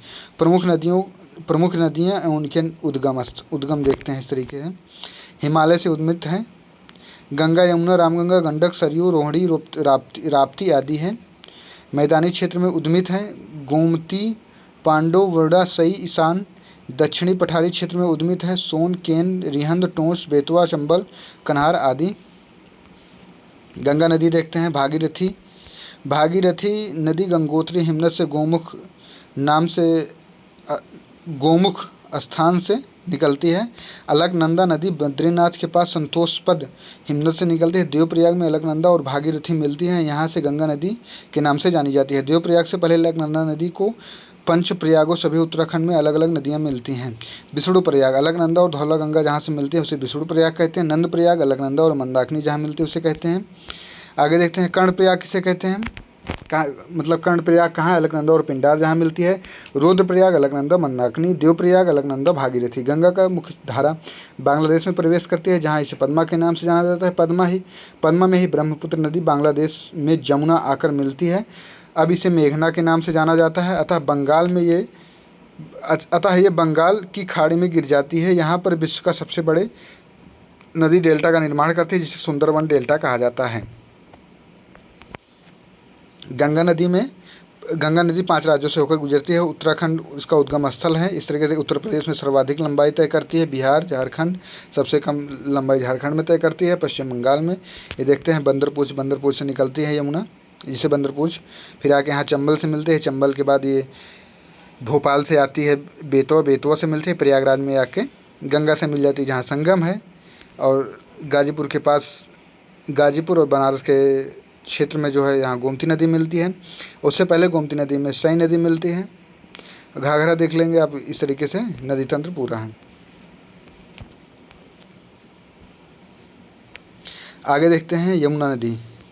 दाईं ओर से दाईं ओर से गंगा में मिलने वाली सहायक नदियां, पहले इसको देखते हैं। गंगा नदी बंदर पूंछ के पश्चिमी ढाल पर स्थित यमुनोत्री ग्लेशियर से इसका उद्गम स्थल है। सहारनपुर के फैजाबाद नामक स्थान से उत्तर प्रदेश में प्रवेश करती है। गंगा की सबसे लंबी सहायक नदी है। दाएं ओर से मिलने वाली सहायक नदियों में केवल यमुना ही एक ऐसी नदी है जो हिमालय से आती है, बाकी सभी नदियां प्रायद्वीपीय पठार से आती हैं। तो ये बहुत इंपॉर्टेंट रहेगा, बाकी सभी नदियां प्रायद्वीपीय पठार से आती हैं। चंबल सिंध बेतवा केन सीधे गंगा से न निकलकर पहले यमुना में मिलती हैं, फिर यमुना गंगा नदी से मिल जाती है। इटावा में ऊपर दिखा रहे थे, इटावा में जो है यमुना चंबल मिलती है, हमीरपुर में यमुना बेतवा मिलती है, बादा में यमुना केन मिलती है, प्रयागराज में यमुना गंगा मिलती है। टोस और सोन नदी सीधे गंगा में मिल जाती हैं।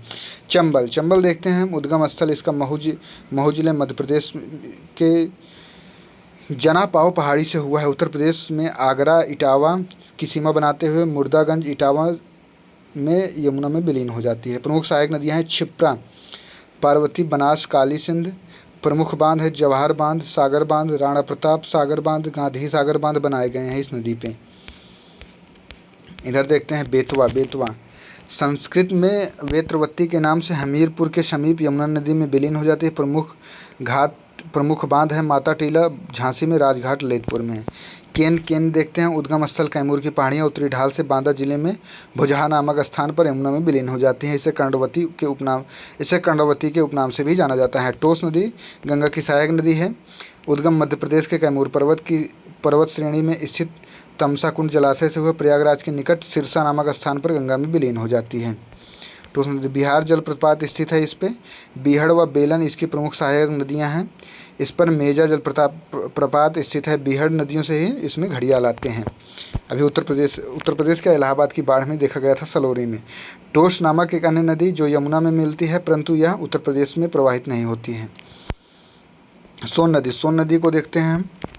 सोन नदी इसका उद्गम स्थल शेषकुंड अमरकंटक पहाड़ियों से होता है। सोनभद्र जिले में उत्तर प्रदेश से प्रवेश करती है। इसकी सहायक नदियां रिहंद, गोपद, बनास आदि है। बाईं ओर से गंगा में मिलने वाली नदियां रामगंगा उत्तराखंड से दूधा टोली श्रेणी से उद्गम एवं कालागढ़ बिजनौर से उत्तर प्रदेश में प्रवेश करती है। कन्नौज इतरनगरी में गंगा से मिल जाती है। कॉर्बेट नेशनल पार्क से होकर गुजरती है। गोमती नदी जानते हैं उत्तर प्रदेश के पीलीभीत जिले से निकलती है। फुलहर झील से निकलती है। गाजीपुर के कैथी नामक स्थान में गंगा में मिल जाती है। आप लोग कहीं बता रहे थे कि कभी किसी बुक में गोमती नदी गंगा में मिलती है, किसी बुक में दिया गया है बनारस, लेकिन कहीं कहीं गाजीपुर दिया गया है। तो जो सही होगा, ज़्यादातर माने जो है गाजीपुर है, तो गाजीपुर लगाएंगे आप लोग। पर्यावरण प्रदूषण के कारण गोमती नदी को जैविक आपदा घोषित किया गया है। सहायक नदी है गोमती नदी की सहायक नदी सई नदी है, जो प्रतापगढ़ से जो उसका जो मुख्य क्षेत्र है प्रतापगढ़ है। शायद ये जाके जौनपुर में मिल जाती हैं। घाघरा देखते हैं। घाघरा तिब्बत पठार के मापचा चुंगो हिमनद से इसका उद्गम होता है। लखीमपुर बहराइच से सीमा बनाते हुए उत्तर प्रदेश में प्रवेश करती है। अयोध्या में सरयू के नाम से तथा छपरा के पास गंगा में विलीन हो जाती है। इसे गोरखपुर के आसपास घाघरा भी कहते हैं, अगर पूछ लिया जाएगा। पर्वतीय प्रदेश में करलानी का मैदानी प्रदेश में घाघरा कहलाती हैं। पर्वतीय क्षेत्र में इसे करलानी का मैदानी प्रदेश में घाघरा कहलाती है। गंडक का उद्गम स्थल नेपाल में है। त्रिशूल गंगा और काली गंडक के मिलने से बनती है। इसे नेपाल के पहाड़ी क्षेत्र के नेपाल की पहाड़ी क्षेत्र शालिग्राम कहते हैं। अभी आप लोग जानते होंगे कि राम मंदिर के निर्माण के लिए शालिग्राम से एक शिला लाई गई है। तो हो सकता है प्रश्न पूछा जा सकता है कि शालिग्राम की जो शिला लाई गई है वहाँ किस नदी का उद्गम स्थल है। तो गंडक नदी बहुत इंपॉर्टेंट हो जाएगा आपके लिए। नेपाल के मैदानी क्षेत्र में आ जाती हैं, तब इसे नारायणी नदी कहा जाता है। कोसी नदी इस नदी को बिहार का शोक भी कहा जाता है, क्योंकि यह हर वर्ष बिहार में बाढ़ का मुख्य कारण बनती है। महानंदा नदी यह सबसे पूर्वी सहायक नदी है। दार्जिलिंग की पहाड़ियों से होकर आती है। उत्तर प्रदेश के रामसर स्थल, इसको देख लेते हैं वैसे हम सामान्य तौर से। ऊपरी गंगा नदी रामसर स्थल समझ लीजिए उसको। नवाबगंज पक्षी अभयारण्य उन्नाव में है। पार्वती अरग्या पक्षी अभयारण्य गोंडा में है। समसपुर पक्षी अभयारण्य रायबरेली में है। पड़ोसी है सरसई नवर झील इटावा में है। सांडी पक्षी अभयारण्य हरदोई में है। समन पक्षी अभयारण्य मैनपुरी में है। सूर सरोवर आगरा में है। हैदरपुर वेटलैंड बिजनौर में है। बखीरा वन्यजीव पक्षी बिहार संत कबीर नगर में है। उत्तर प्रदेश की मिट्टियाँ उत्तर प्रदेश को 3 भौतिक क्षेत्रों में विभाजित किया गया है। भाबर एवं तराई क्षेत्र की मिट्टियाँ। उत्तर अर्थात भंवर क्षेत्र हिमालयी नदियों से होकर निक्षेप से निर्मित होने के कारण यहाँ की मिट्टी कंकड़ों, पत्थरों एवं बलुओं से निर्मित, जो कि बहुत छिछली और नीचे नीचे चला जाता है। इस क्षेत्र में कृषि कार्य असंभव हो जाता है। यहाँ झाड़ियाँ एवं वन पाए जाते हैं। महीन कणों के निक्षेप से निर्मित तराई क्षेत्र की मृदा समतल, दलदली, नम एवं उपजाऊ होती है। गन्ने और धान की अच्छी पैदावार के लिए उपयुक्त होती है, अच्छी पैदावार होती है। मध्य मैदानी क्षेत्र की मिट्टी, इसमें पाई जाने वाली मिट्टी को जलोढ़ या कछारी कहते हैं। कंप की मिट्टी कीचड़ और बालू से निर्मित होती है। इसमें पोटाश, चूना पत्थर प्रचुर मात्रा में मिलता है। जलोढ़ मिट्टी की नवीनता एवं प्राचीनता के आधार पर 2 भागों में विभाजित किया जा सकता है। बागर मिट्टी, पुरातन कंप मिट्टी, प्राचीनतम कांप मिट्टी क्षेत्र को बांगर कहते हैं। यह मिट्टी उन मैदानी भागों में पाई जाती है जहाँ ऊँचे हैं, वहाँ नदियों की बाढ़ का जल नहीं पहुँच पाता है। इसे राज्य के पूर्वी भाग में उपरहार मिट्टी भी कहते हैं। इसको बहुत ध्यान से आप लोग पढ़िएगा कि ये शब्द जब परीक्षा में आएगा तो निश्चित रूप से हम ऐसा लगेगा हमको कि सुना नहीं गया है, और निश्चित रूप से पहली बार सुन रहे हैं, तो इसको ध्यान में रखना ज़रूरी हो जाता है। इन्हें दोमट, बलुई, दोमट, मटियार, दोमट, मूड आदि कहते हैं। खादर या कछारी या नूतन काप मिट्टी, नवीन काप मिट्टी वाले क्षेत्र को खादर कहते हैं।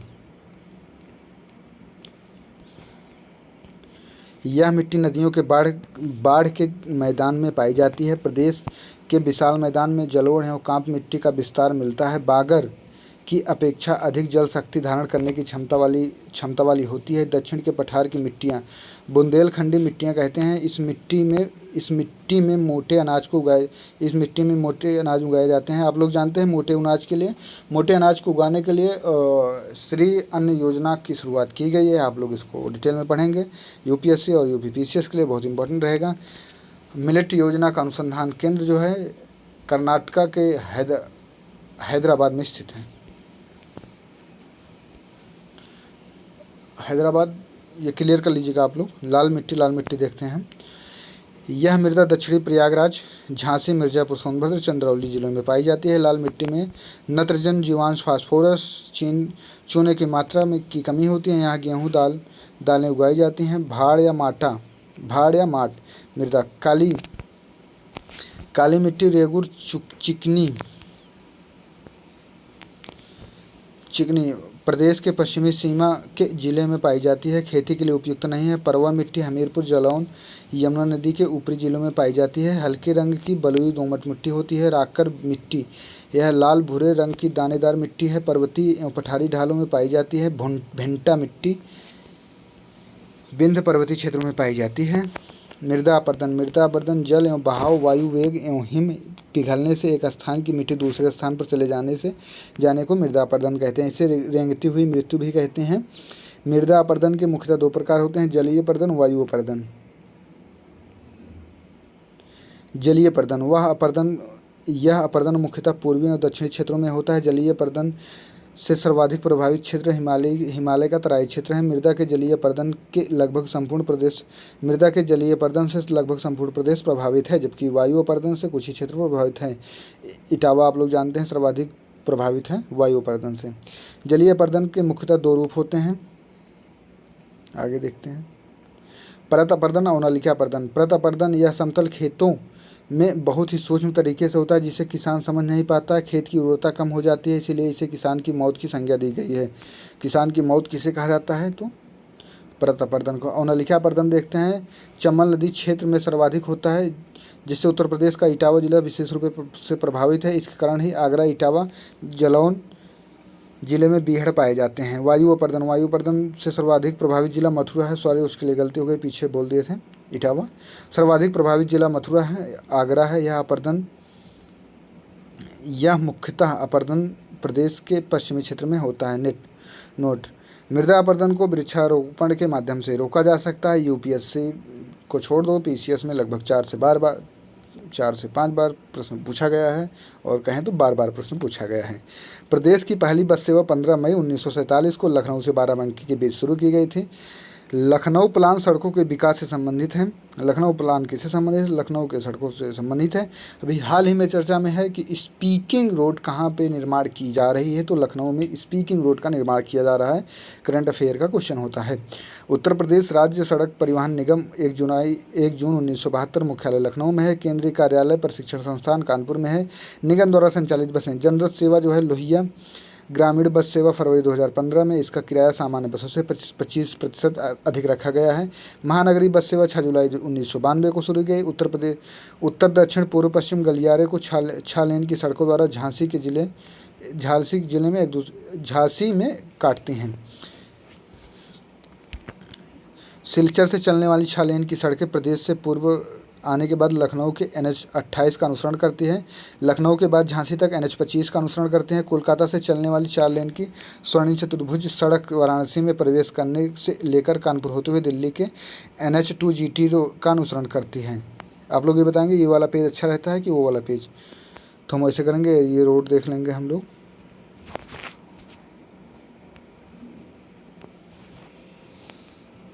रेल परिवहन देख लेते हैं। भारतीय रेलवे का सबसे बड़ा रेल यार्ड मुगलसराय में, इसको एक बार और चर्चा कीजिए। विश्व का सबसे लंबा रेलवे प्लेटफार्म अब गोरखपुर नहीं है, क्योंकि गोरखपुर की लंबाई 1300 के आसपास है। 1100 हावड़ा की है और 1505 मीटर हुबली कर्नाटक की है।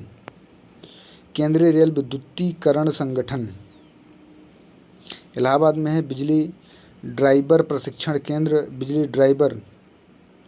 प्रशिक्षण केंद्र गाजियाबाद में है। डीजल लोकोमोटिव वर्क्स मरुआडीह वाराणसी में है। रेल सुरक्षा आयोग लखनऊ में है। रेल डिब्बा रिपेयर कारखाना गोरखपुर में है, इसको एक बार और चर्चा में कर चुके हैं। रेलवे के सवारी डिब्बों का निर्माण कहाँ किया जाता है? रायबरेली में उत्तर प्रदेश के तीसरा कारखाना लगने वाला है। रेलवे संग्रहालय वाराणसी में स्थित है। रेल मार्गों की सर्वाधिक लंबाई उत्तर प्रदेश में है। वायु परिवहन Indira Gandhi national avian academy Fursatganj Raebareli में है। नागरिक उड्डयन प्रशिक्षण केंद्र बमरौली प्रयागराज में है। आर्मी एविएशन सेंटर झांसी में है। National parachute training college Agra में है। भारतीय वायुसेना एयरपोर्ट बख्शी तालाब लखनऊ में है। भारतीय सेना एयरपोर्ट झांसी एयरपोर्ट। अंतर्राष्ट्रीय हवाई अड्डों की स्थिति देखते हैं। चौधरी चरण सिंह अमौसी हवाई अड्डा लखनऊ में है। लाल बहादुर शास्त्री हवाई अड्डा बाबतपुर वाराणसी में है। कुशीनगर हवाई अड्डा कुशीनगर में है। नोएडा अंतर्राष्ट्रीय हवाई अड्डा ग्रेटर नोएडा में है। मर्यादा पुरुषोत्तम श्रीराम अयोध्या हवाई अड्डा ये निर्माणाधीन है। अयोध्या बाईपास के पास आप जैसे ही जाएंगे, अयोध्या यूनिवर्सिटी के पीछे ही इसका निर्माण हो रहा है। उत्तर प्रदेश 5 अंतर्राष्ट्रीय एयरपोर्ट वाला पहला राज्य होगा अभी, मतलब आने वाले दिनों में। आगे देखते हैं उत्तर प्रदेश के प्रमुख एक्सप्रेसवे। यमुना या ताज एक्सप्रेसवे ग्रेटर नोएडा से आगरा, जिसकी लंबाई 165.33 किलोमीटर है। 100 मीटर चौड़ा 6 लेन सड़क का निर्माण अप्रैल 2001 में किया गया है। एक्सप्रेसवे गौतम बुद्ध नगर, अलीगढ़, मथुरा, आगरा ज़िले से होकर गुजरता है। ये बहुत ज़्यादा पूछा जाता है कि किस ज़िले से होकर नहीं गुजरता है या किस ज़िले से होकर गुजरता है। आगरा लखनऊ एक्सप्रेसवे देश के सबसे लंबे एक्सप्रेसवे 302 किलोमीटर 6 लेन में प्रवेश नियंत्रित आगरा लखनऊ ग्रीनफील्ड एक्सप्रेसवे को नवंबर 2016 में चालू किया गया था। मायावती सरकार के माध्यम से शायद बनवाया गया था। इसमें काफ़ी राजनीति हुई थी। इस एक्सप्रेसवे पर आपात लैंडिंग के लिए 3.3 किलोमीटर की हवाई पट्टी बनाई गई है। यह 10 जिलों से होकर गुजरता है। आगरा फिरोजाबाद, मैनपुरी इटावा, औरैया कन्नौज, कानपुर उन्नाव, हरदोई लखनऊ से होकर गुजरता है। Upper Ganga canal expressway greater Noida से हरिद्वार होते हुए देहरादून तक उत्तर प्रदेश में इसकी लंबाई 216 किलोमीटर है। आगे देखते हैं हम गंगा एक्सप्रेसवे, जिसकी लंबाई 594 किलोमीटर है। पश्चिमी उत्तर प्रदेश से पूर्वी उत्तर प्रदेश को जोड़ेगा। शाहजहांपुर जिले में 3.5 किलोमीटर की एक हवाई पट्टी का निर्माण किया गया। 12 जनपदों से होकर गुजरेगा। मेरठ, बुलंदशहर, हापुड़, अमरोहा, शाम्भल, बदायूं, शाहजहांपुर, हरदोई, उन्नाव, रायबरेली, प्रतापगढ़, प्रयागराज। पूर्वांचल एक्सप्रेसवे की कुल लंबाई 348 किलोमीटर है। ये शुरू होगा लखनऊ के चंदासराय से। लखनऊ सुल्तानपुर राजमार्ग खत्म होगा ख़त्म हो गया है गाजीपुर के हल्दिया गांव में। इन जिलों को जोड़ेगा लखनऊ, बाराबंकी, अमेठी, अयोध्या, अम्बेडकर नगर, आजमगढ़, मऊ, गाजीपुर को बुंदेलखंड एक्सप्रेस है। इसकी कुल लंबाई 296 किलोमीटर है। 7 जिलों से होकर गुजरेगा। Chitrakoot, Banda, Mahoba, Hamirpur, Jalaun, Auraiya, Etawah industrial training institute of medical institute स्थापित किए जाएंगे इस रोड पे। और ग्रीन कॉरिडोर बनाए भी जाएंगे जिसमें इसको आप करंट में पढ़ सकते हैं। गोरखपुर लिंक एक्सप्रेसवे कुल लंबाई 91.352 किलोमीटर रहेगी। इसको बनाने में गोरखपुर समेत अम्बेडकर नगर, संत कबीर नगर और आजमगढ़ लाभान्वित होंगे। कृषि, वाणिज्यिक, पर्यटन एवं उद्योग मंत्रालय को एवं उद्योगों को बढ़ावा मिलेगा। देखते हैं अगला, कृषि एवं पशुपालन में उत्तर प्रदेश की क्या स्थिति है। प्रदेश की अर्थव्यवस्था का मूल आधार कृषि है। 2011 की जनगणना के अनुसार प्रदेश की कुल कार्यशील जनसंख्या का 59.3% लोग कृषि कार्य से संबंधित है। ये उत्तर प्रदेश लोक सेवा आयोग का फेवरेट पेट क्वेश्चन है, ये पूछा जाएगा। इसमें से 29% कृषक और 30% कृषि श्रमिक हैं। आगे देखते हैं, उत्तर प्रदेश में पशुपालन की दृष्टि से भी भारत के संपन्न राज्यों में से एक है। देश के कुल खाद्यान्न के उत्पादन में कृषि क्षेत्र का योगदान लगभग 18% है। प्रदेश की सकल घरेलू उत्पाद जीडीपी में कुल कृषि क्षेत्र का योगदान लगभग 26% है। इसमें वानिकी एवं मत्स्य को भी शामिल किया गया है। जब कृषि के साथ साथ पशुपालन भी किया जाता है तो उसे मिश्रित कृषि कहते हैं। नव कृषि जलवायु क्षेत्र, ये बहुत इंपॉर्टेंट रहेगा। बस इतना भी याद रखोगे कि कृषि तभी आपके लिए काम हो जाएगा। भाबर तराई क्षेत्र देखते हैं हम इसको आराम से। भाबर एवं तराई क्षेत्र सहारनपुर, मुजफ्फरनगर, बिजनौर, मुरादाबाद, हिमालय एवं तलहटी क्षेत्र शामिल हैं। दक्षिणी पश्चिमी शुष्क मैदान आगरा मंडल एवं आसपास के क्षेत्र। बुंदेलखंड में प्रदेश झांसी व चित्रकूट मंडल क्षेत्र आता है। मध्य पश्चिमी मैदान बरेली, मुरादाबाद मंडल क्षेत्र आते हैं। पूर्वी मैदान वाराणसी, फैजाबाद, आजमगढ़ मंडल, प्रयागराज मंडल के कुछ क्षेत्र आते हैं। बिंद क्षेत्र में मिर्जापुर, सोनभद्र, दक्षिणी प्रयागराज के कुछ क्षेत्र। पश्चिमी मैदान मेरठ रेल मंडल एवं आसपास के क्षेत्र आते हैं। मध्य मैदान कानपुर, फतेहपुर, लखनऊ मंडल के क्षेत्र हैं। उत्तर पूर्वी मैदान गोरखपुर मंडल सहित गोंडा तक का क्षेत्र आता है। कुल खाद्यान्न उत्तर प्रदेश फसलों के उत्पादन में अग्रणी राज्य देखते हैं। कुल खाद्यान्न में उत्तर प्रदेश है। गेहूं में उत्तर प्रदेश है। चावल उत्पादन में पश्चिम बंगाल है। मक्का उत्पादन में आंध्र प्रदेश है। दलहन में मध्य प्रदेश है। सूरजमुखी में कर्नाटक है। गन्ना में उत्तर प्रदेश है। जूट में पश्चिम बंगाल है। पशु और उनकी नस्लें देखते हैं। गाय देखते हैं, साहिवाल, जर्सी, कांकरेज। भैंस मुर्रा, भदावरी, सुरती, जफराबादी। बकरी जो है गद्दी, पश्मीना, महसाना। भेड़ जो है भदरवाह, गिरेज, मोरियाने। सुअर की जो प्रजातियां हैं हेम्पशायर, लॉन्ड्रेस, यॉर्कशायर, सब अंग्रेजी प्रजातियां हैं इसकी। क्या घोड़ा काठियावाड़ी, मारवाड़ी, अरबी। मुर्गा जो है लेहनबर्ग, मिनोर का कार्निस। ये जो मुर्गी और सुअर की प्रजातियां हैं सब विदेशी लग रही हैं, इससे अंग्रेजी नाम में। फसल देखते हैं, फसल बहुत इंपॉर्टेंट रहेगी, एक प्रश्न पूछा जाएगा।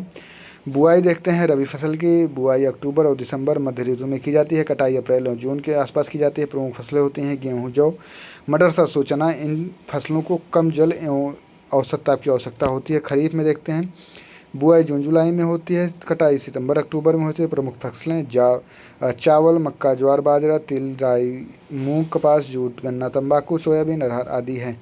यह मुख्यतः मानसून पर निर्भर करती है। जायद बुआई फरवरी मार्च में रबी एवं खरीफ के मध्य बोई जाने वाली फसलें हैं। कटाई अगस्त और सितंबर में होती है। तरबूजा, खरबूज एवं खीरे, सब्जियां आदि चारों की फसलें इसके अंतर्गत आती हैं। इन फसलों को अधिक ताप की आवश्यकता होती है। प्रमुख फसलों का विवरण। गेहूं की उत्पादकता गंगा घाघरा दोआब में सर्वाधिक होती है। उत्पादकता क्षेत्र संपूर्ण उत्तर प्रदेश के पर्वतीय और पठारी क्षेत्रों को छोड़कर प्रमुख जिले मेरठ, अलीगढ़, मुजफ्फरनगर, सहारनपुर, बुलंदशहर आदि हैं। कपास देखते हैं, गंगा, यमुना, दोआब, रुहेलखंड, बुंदेलखंड क्षेत्रों में सिंचाई के सहारे कपास की खेती की जाती है। आगरा, मथुरा, अलीगढ़, हाथरस में सघन कपास विकास कार्यक्रम चलाया जा रहा है। चावल देखते हैं, उष्णकटिबंधीय फसल। उत्पादक क्षेत्र मुख्यतः उत्तर प्रदेश के तराई क्षेत्रों में है। प्रमुख फसलें हैं महाराजगंज, सिद्धार्थनगर, बलिया, वाराणसी, प्रयागराज आदि क्षेत्र हैं। सिद्धार्थनगर सुगंधित काला चावल, काला नमक है, काला चावल के नाम से फेमस है, जो सिद्धार्थनगर में पाया जाता है। सरसों देखते हैं, सभी भागों में सरसों की खेती की जाती है, लेकिन मध्य प्रदेश में मध्य एवं पश्चिमी उत्तर प्रदेश में विशेष तौर पर की जाती है। प्रमुख जिले गोंडा, बहराइच, मिर्जापुर, सोनभद्र, कानपुर, सीतापुर, अयोध्या, मथुरा है। पुष्पोत्पादन में प्रदेश के वाराणसी, कन्नौज, मिर्जापुर, जौनपुर, प्रयागराज, लखनऊ आदि जिलों में पुष्प की खेती की जाती है। पुष्प प्रदर्शनी आज़ाद पार्क में कई बार लगाई गई है, इलाहाबाद में। भारत में स्थापित 9 आदर्श पुष्पोत्पादन केंद्रों में एक लखनऊ में है। कन्नौज में पुष्पों से इत्र बनाया जाता है। कन्नौज को इत्र नगरी भी कहा जाता है। फलोत्पादन में देखते हैं, मध्यवर्ती एवं पश्चिमी जिलों में आम की खेती की जाती है। लखनऊ में मलिहाबादी आम, दशहरी, बाम्बो ग्रीन, सहारनपुर में सफ़ेदा चौसा, मेरठ बागपत का रटौल आम को जीआई टैग मिला है। जो इसकी मूल प्रजाति है वो पाकिस्तान की है, लेकिन इस पर काफ़ी चर्चा हुई थी। पाकिस्तान वाले बोल रहे थे कि इसको जीआई टैग दिया जा रहा है। रामखेड़ा चौसा आम प्रसिद्ध है। प्रदेश में उत्पादित आम को देश के विभिन्न शहरों में नवाब ब्रांड के नाम से प्रचारित किया जाता है। आगे देखते हैं अमरूद मुख्यतः प्रयागराज, कौशाम्बी, बदायूं, कानपुर, बरेली, अयोध्या। सफ़ेदा हफजी लखनऊ, करेला प्रयागराज, सफ़ेदा धौलका लखनऊ आदि प्रमुख किस्में हैं। इलाहाबादी सफ़ेदा लखनऊ 49, सरदार ललित सुरखा निर्यात की प्रजाति है। ललित सुरखा बहुत इंपॉर्टेंट रहेगा, पूछा गया है प्रश्न ये। पशुपालन में देखते हैं, पशुगणना 2019 के अनुसार पशुओं की संख्या 68.0 मिलियन थी। देश में उत्तर प्रदेश में प्रथम स्थान है पशुपालन में। राज्य के कुल पशुधन में लगभग 1.19 मिलियन गोवंशु पशु थे। पश्चिम बंगाल के बाद देश में प्रदेश का दूसरा स्थान है। वहीं माहीवंशी पशुओं की कुल जनसंख्या 33 मिलियन, प्रदेश में प्रथम स्थान है। गोरखपुर, मुजफ्फरनगर, लखनऊ में पशु चिकित्सक पॉलीक्लिनिक की स्थापना की गई है। पशु टीके का उत्पादन पशु जैविक औषधि संस्थान लखनऊ द्वारा किया जाता है। आप लोग बताएंगे पशु अनुसंधान केंद्र कहाँ स्थित है, उत्तर प्रदेश के किस जिले में। कृषि निर्यात नीति, इस नीति के जरिए उत्तर प्रदेश सरकार द्वारा इस मंशा राज्य में होने वाले कृषि निर्यात को 2024 तक वर्तमान कृषि निर्यात मूल्य से दोगुना करना है। कृषि पार्क किसानों को उनके उत्पादों का उचित दाम दिलाने के लिए प्रदेश सरकार द्वारा हापुड़, लखनऊ, वाराणसी, सहारनपुर में कृषि पार्क स्थापित किए हैं। 1974 में उद्यान एवं प्रसंस्करण विभाग की स्थापना की गई। लखनऊ में स्थित केंद्रीय उपोष्ण बागवानी संस्थान रहमान खेड़ा देश का प्रथम बागवानी कॉल सेंटर खोला गया है। गेहूं, गन्ना, आलू के उत्पादन में प्रदेश में पहले स्थान पर है। प्रदेश में गन्ना अधिक उत्पादन होने के कारण शक्कर का प्याला इसे कहा जाता है। उसे महाराष्ट्र को भी कहा जाता है, लेकिन ये डाउट का प्रश्न रहता है, जो विकल्प आप रहेगा वही लगाएंगे। प्रदेश का पहला एकमात्र जिला अलीगढ़, जहाँ पर केसर की खेती की जाती है। प्रदेश में 3 कृषि निर्यात क्षेत्र हैं, लखनऊ, सहारनपुर, आगरा। आगरा कृषि निर्यात क्षेत्र आलू के लिए प्रसिद्ध है। यहाँ अन्य क्षेत्रों के आलू को ताज ब्रांड के नाम से बेचा जाता है। आलू को जानते हैं। आगे देखते हैं प्रागैतिहासिक, इसका इतिहास देखते हैं। उत्तर प्रदेश का इतिहास भी इस बार इम्पोर्टेंट रहेगा। प्रागैतिहासिक काल में देखते हैं। प्रागैतिहासिक काल आप लोग कमेंट करेंगे। अगर इतिहास की वीडियो आप लोग को चाहिए तो आप लोग कमेंट कीजिए, क्योंकि काफ़ी लंबा वीडियो हो गया। फिर मिलते हैं अगले वीडियो में जल्द ही। जय हिंद, नमस्कार। आप लोग ज़रूर कमेंट कीजिए अगर आपको इसके आगे का वीडियो चाहिए होगा।